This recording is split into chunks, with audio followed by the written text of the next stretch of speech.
섬김과 사랑을 닮은 삶. 1957년 서울의 봄, 나는 이름표도 없던 작은 소녀였다. 뛰놀던 놀이터보다 더 좋아했던 곳은 아버지 따라간 시장 골목이었다. 아버지의 검은 그림자를 밟으며 걷는 일이 그때 내겐 가장 재밌는 놀이였다. 고무신 발끝으로 그림자를 밟고 가끔은 아버지 바지끝을 잡고 따라가던 기억. 세상은 크고 나는 작았지만 그 순간만큼은 세상이 무섭지 않았다. 시장 통닭 냄새, 장바구니 속 채소들, 땀 흘리던 아버지의 손등, 그리고 나를 바라보며 웃어주시던 눈빛. 나는 그 따뜻한 눈빛 하나로 존재해도 되는 아이임을 배웠다. 그땐 몰랐지만 나는 아버지의 그림자 속에서 사랑받는 법, 기다리는 법, 기억하는 법을 배우고 있었던 것이다. 이름보다 먼저 마음에 새겨진 단어. 그건 함께 있음의 따뜻함이었다. 25, 나는 결혼이라는 낯선 풍경 앞에 섰다. 장난기 많고 웃음 많던 내게 아내라는 이름이 따라붙었고 곧 엄마라는 또 다른 이름도 찾아왔다. 처음엔 모든 게 서툴렀다. 밥 짓는 법도 살림하는 법도 남편과의 거리감도 익숙지 않았다. 하지만 하루하루가 쌓이면서 나는 조금씩 어른이 되어가는 나를 마주했다. 누군가를 먼저 챙기는 일이 자연스러워졌고 내 행복보다 가족의 웃음을 먼저 생각하게 됐다. 그렇게 나는 사랑의 대신 따뜻한 밥 한 끼로 괜찮아 대신 말없이 등을 토닥이며 돌봄이라는 이름으로 내 사랑을 표현하게 되었다.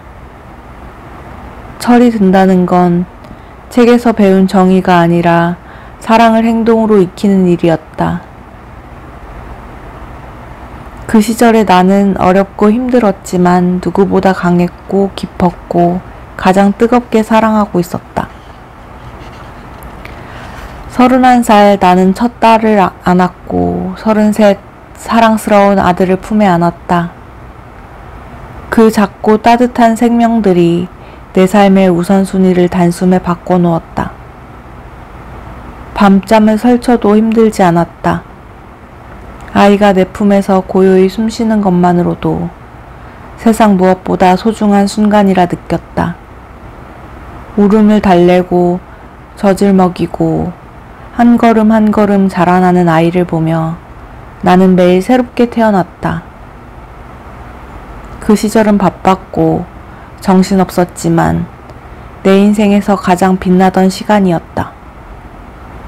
아이의 첫 걸음, 첫 웃음, 처음 엄마라고 불러준 그 순간들, 그 작은 목소리와 눈빛 하나하나가 나를 단단하게 만들었고 나는 누구보다도 확신에 찬 마음으로 엄마니까 괜찮아라고 말할 수 있었다. 아이들이 자라나는 동안 나도 함께 자랐다. 그리고 그 모든 순간이 내 삶의 가장 순수한 기쁨으로 남아있다. 지금 생각해보면 내가 행복하다고 말할 수 있었던 순간들은 언제나 그 아이들의 이름을 부르던 때였다. 처음엔 잠깐 일하려고 시작한 일이었다. 생활비에 보태야지, 마음이 불편하니 바람이라도 쐬야지, 그렇게 시작한 호텔 캐셔 일이었고 이후엔 백화점 파트타이머로 이어졌다. 하지만 그 일터는 단순한 직장이 아니었다. 사회와 다시 연결되는 창구였고 내 안에 일하는 사람이라는 자존감을 심어주었다. 하루 수백 명의 손님을 마주하며 미소를 잃지 않으려고 애썼고 발이 퉁퉁 붓는 날에도 나는 늘 시간을 지켰다. 영자 씨는 참 성실해요. 그 한마디에 마음이 따뜻해지곤 했다. 가정과 일 사이를 오가며 내가 원했던 삶은 아니었지만 그 속에서 나는 엄마라는 이름과 함께 나라는 존재도 잃지 않으려고 애썼다. 아이가 학교에 간 시간, 남편이 출근한 틈 사이로 나는 다시 일하는 나로 돌아갔다. 일은 내게 자유였고 지탱이었고 작은 자존심이었다. 돌아보면 그 평범한 일터에서 나는 내 몫의 빛을 조용히 말하고 있었던 것이다. 삶이 때로 지치고 사람과의 관계가 서운하게 느껴질 때 나는 조용히 성경책을 펼쳤다. 말씀 한 줄, 구절 하나가 흔들리던 마음을 잠잠하게 했다. 딸이 건넨 작은 선물, 그 성경책 안엔 나의 삶, 엄마의 신앙, 그리고 딸의 사랑이 함께 담겨 있었다. 책장을 넘기면 어릴 적 친정 엄마 손에 이끌려 교회 가던 길이 떠오른다. 햇살이 쏟아지던 주일, 하얀 옷을 입은 나를 보고 엄마는 늘 미소 지으셨다. 지금도 그 장면을 떠올리면 나도 모르게 마음이 따뜻해진다. 성경책 귀퉁이에 적힌 딸의 글귀. 엄마, 하나님 안에서 평안하세요. 그 문장 하나가 내 마음을 조용히 감싸준다. 삶의 속도가 버거울 때도 말씀 속에서 나는 중심을 되찾았다. 혼자라고 느낄 때도 그 말씀이 내 손을 잡아주었다. 신앙은 내 삶의 등불이었다. 눈에 보이지 않지만 늘 곁에 있는 나를 지켜준 단단한 뿌리였다. 어떤 음식이 나를 닮았냐고 묻는다면 나는 망설이지 않고 말할 수 있다. 나는 김치 같은 사람입니다. 처음엔 생채소처럼 투박하고 풋풋했지만 시간이 지나면서 서서히 익어가는 맛. 가족의 밥상 위에서 빠지지 않는 존재. 하지만 늘 조용히 묵묵한 자리에서 마음을 채워주는 사람. 김치는 하루아침에 만들어지지 않는다. 손이 많이 가고 기다려야 하고 온도와 시간에 따라 맛이 달라진다. 나도 그랬다. 삶이라는 긴 시간을 지나며 내 속의 맛도 마음의 결도 익어갔다.